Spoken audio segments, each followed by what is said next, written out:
Allez, la balle. Non, pour moi, c'est évidemment un plan B. La preuve, c'est qu'il l'a pas pris ces 2 dernières années. C'est un joueur. Alors, attention, Didier Deschamps voit sûrement le championnat saoudien. Moi, j'ai vu 4 ou 5 matchs cette saison, donc je vais lui faire confiance sur le niveau du championnat. Ce qui me pose problème, c'est que Didier Deschamps nous a expliqué pendant des années qu'il voulait des joueurs qui soient titulaires dans des clubs de championnat compétitifs. Je veux bien entendre que la Saudi Pro League soit un championnat en pleine émergence et je veux surtout pas le critiquer, mais on a quand même la sensation qu'on est quand même bien loin du compte. Donc moi, j'ai un petit peu du mal à comprendre. Et puis, dans cette logique, je suis Gendouzi, j'ai les boules. Ok. Le plan A pour Nabil Zenit. Là, on est au courant maintenant qui sont les plans B, C et D. Gendouzi, Verretou, N'Golo Kanté, au minimum, c'est un plan A'. C'est-à-dire que pour moi, soit il est titulaire, soit c'est le premier remplaçant au milieu de terrain. Alors, on pourrait toujours disserter sur la Saudi Pro League. Cristiano Ronaldo, il empile les buts. Vous pensez que c'est un plan B du côté du Portugal? Paulinho, en 2014, il a joué avec le Brésil, il joue en Chine.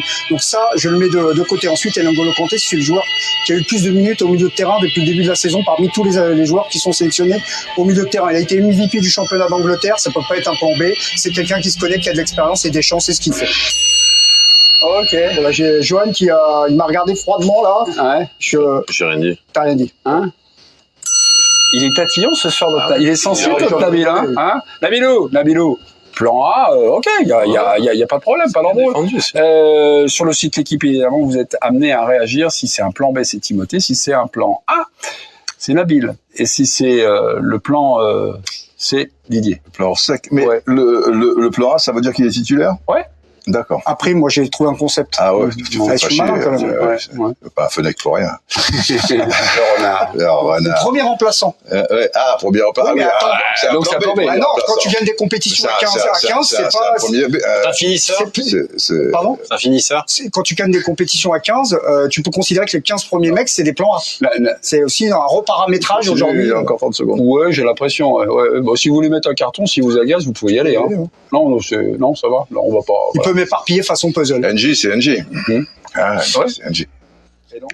Non, moi je pense que c'est un plan B. Il y a 25 joueurs. Ça veut pas dire que c'est la 23e roue du carrosse. Ils vont vivre longtemps ensemble, le plus longtemps possible, on le suppose et on l'espère. Donc il le connaît parfaitement. Et il sait qu'à certains moments, il pourra avoir besoin de lui dans le match. Maintenant, tu as 5 changements, si tu veux. Le football, il a changé, comme dit un illustre joueur. Et c'est pas forcément saut, mais je pense pas que ce soit un plan A. Okay. Ça veut pas dire un plan Z non plus. Non. C'est pas plan A, plan B, titulaire, remplaçant. Plan A ou plan B. Oui, voilà. Pour moi, faut être un peu manichéen. Avec Timothée. Avec Timothée. Romain, donc, Kanté joue à El Tihad, un championnat saoudien qu'on regarde pas. Absolument.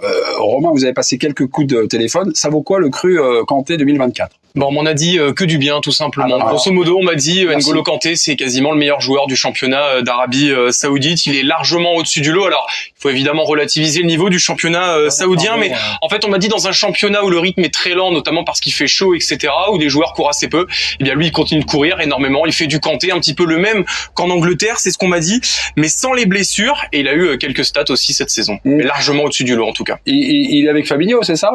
En fait, et Fabinho, comment il est lui là dans ce championnat? Alors Fabinho, a priori, court pas beaucoup. Il est en sentinelle. N'Golo Kanté joue plutôt devant lui au poste de milieu relayeur. Donc, par exemple, dans le 4-3-3 des Bleus, ce serait plutôt pour un poste de relayeur. Parfois, il joue aussi en double pivot devant la défense. Donc, de numéro 6, par exemple, dans un 4-2-3-1.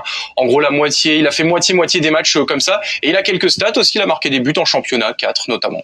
Ce soir, il a joué dans son actualité à Al Tihad. Ça a gagné ou ça a perdu? Ça a fait match nul à Al Tihad. Didier Deschamps l'a dit. N'Golo Kanté avait été prévenu un petit peu en amont puisque il jouait en ce moment pendant l'annonce de la liste. Son club d'Al Ittihad a fait 1-1 à Al Ralij. C'était son 42e match de la saison. Bon là, vous l'avez vu récupérer un ballon. Vous le voyez ici en récupérer un deuxième. Ce sont les forces de Kanté que l'on connaît. Et puis je vous disais sur l'idée qu'il se projette aussi. Bon, on l'avait déjà vu faire en Angleterre. Là, il y a une jolie passe en profondeur. Vous allez voir sur l'action suivante, c'est même lui qui se projette et qui fait un appel. Bref, c'est tout ce qu'on a retenu. Il n'a pas été décisif. En tout cas, il était titulaire. Il a joué 90 minutes. Et d'ailleurs, il a joué 90 minutes comme quasiment à tous les matchs. Il sort très peu. par rapport à la saison 2022-2023 où il n'avait quasiment pas joué avec Chelsea, et bien là, cette saison, il a vraiment joué à fond. Ouais, non, beaucoup, mais cela beaucoup dit, de pépins physiques, 3 blessures. il jouera. Il est pas comme, à mon avis, il le prend pas, comme j'ai pu l'entendre un peu ici et là, comme ambianceur, si tu veux. Surtout que c'est pas un ambianceur. Non, tout le monde le respecte, tout le monde l'adore, il est charmant, mais il est dans la pièce, tu sais pas qu'il est dans la pièce. Si non, tu veux. il est pris parce qu'il pose pas de problème. Oui. Au sens, il y a des remplaçants qui peuvent poser des problèmes. C'est pas lui qui va venir taper à la porte ouais. à 3h du matin en demandant des comptes, ça c'est clair. Mais au-delà de ça, c'est sûr qu'il a des qualités encore qui vont plaire à Deschamps et sur des bouts de match peut-être. Et puis peut-être après il peut gagner sa place titulaire. Pour Chouameni quand même, non? Joe Miko, plan A, plan B pour l'instant. Non, mais moi je dirais plutôt plan B, parce que je pense qu'il y a des joueurs qui sont devant lui aujourd'hui. Pas sur la hiérarchie équipe de France, mais sur aussi le contexte de la saison. Moi, je mettrais Camavinga, Chouameni, Rabiot et Griezmann au-dessus. Alors après, mais tout ce qui a été dit, c'est très juste. C'est-à-dire que c'est un joueur qui va être dans le groupe. Il joue, il fera son maximum. Il joue pas, il dira rien. Donc, c'est le joueur que Deschamps apprécie. Et par rapport à ce qu'on vient de dire, c'est que c'est un joueur qui n'a plus ces blessures-là. Donc ça, c'est déjà une bonne nouvelle, déjà pour lui. Mais aussi, s'il peut enchaîner les matchs, forcément, il amènera quelque chose. Je pense, moi, dans cette équipe-là, parce que les qualités, tu les perds pas. Même si le championnat dans lequel il évolue est un peu moins important que ce qu'on peut vivre en Europe. Joël, les copains, je vais faire un parallèle. Le dernier rappel, on va dire un peu surprise, pour 1 euro, c'était en 2021, c'était Benzema. D'après les informations notamment de Sébastien Tarago, qui a fait des documentaires sur l'équipe de France en disant le mois de mars d'avant, il y a eu beaucoup de problèmes de relationnel un peu entre les attaquants de l'équipe de France et Deschamps, qui n'avait jamais confirmé la version sortie par Sébastien. Ça peut mettre le sou. Voilà, avait voulu finalement mettre un super crack. Là, par rapport aux rencontres de mars, et notamment la rencontre contre l'Allemagne, où les Bleus avaient été quand même un peu mangés au milieu. On se souvient du match de Kroos qui jouait dans un fauteuil. Et ce qui se dit, j'ai mes joueurs qui ont des qualités, tout ça, mais je rappelle Kanté parce que j'ai pas toutes les garanties. Est-ce que c'est aussi ça le sous-texte, en fait, le rappel de Kanté? Parce que là, tout d'un coup, il nous le ressort comme ça, comme si, finalement, c'est-à-dire c'est que presque si une évidence, quoi. Est-ce que c'est lié au match de mars, quoi? Si tu mets Kanté dans les joueurs un peu titulaires sur ceux que je viens de citer, ça va peut-être un peu plus les réveiller que si tu mets Guendouzi. J'ai entendu parler de Guendouzi. Si tu mets Guendouzi, les mecs, ils savent très bien que Guendouzi sera là. Il va peut-être pas venir taper à la porte pour dire je vais être titulaire. Au contraire. Là, à Guendouzi? En termes de caractère, j'entends pas en termes de qualité. D'accord. Mais justement, Oui, je pense qualité, qu'en prenant Kanté, tu t'achètes la tranquillité. En prenant Guendouzi, tu savais que tu risquais d'avoir un joueur calme rodant et voilà. Oui, mais là, je crois que vous parlez du caractère et Joe parle du niveau, je crois. Il parle du niveau. Du niveau. Tu sais que quand tu arrives, tu sais qu'il va falloir que tu sois performant parce que 5 minutes après, tu peux être sur le banc et Kanté peut faire le job sans problème. Ça réveille Je pense que Guendouzi, dans la hiérarchie de tous, Guendouzi n'était pas il y avait une marche, un problème par rapport au titulaire il y avait la marche qui était en place, quoi. C'est ça. Ça réveille tout le monde. Eric, je vous ai mis sur le banc. Je suis désolé, vous étiez mon plan B de ce débat. Non, vous avez dit des choses justes. C'est le retour du petit bonhomme en mousse. Moi, je disais, il joue à l'époque en smoking, il sort les poubelles. Le problème, c'est que dans ce championnat, est-ce qu'on sort les poubelles? Je pense pas, puisque c'est le meilleur joueur, j'ai entendu, sauf qu'ils sont 5e du championnat. Juste une chose pour Nabil, Ronaldo, il a pas quitté l'équipe nationale. Il enchaîne.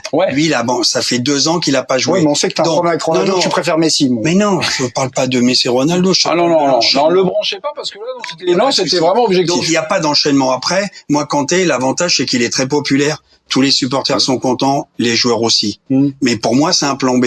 Parce que je pense, ça veut dire quand même une inquiétude de Deschamps par rapport à Verretou, Guendouzi. C'est un désaveu, hein. Il l'appelle, jusqu'à maintenant quand même, il déroge à sa règle, fallait jouer dans un grand championnat, fallait être performant. Aujourd'hui, on n'en sait rien.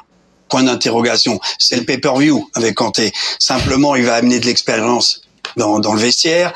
Il va être intégré en 2 secondes et demie.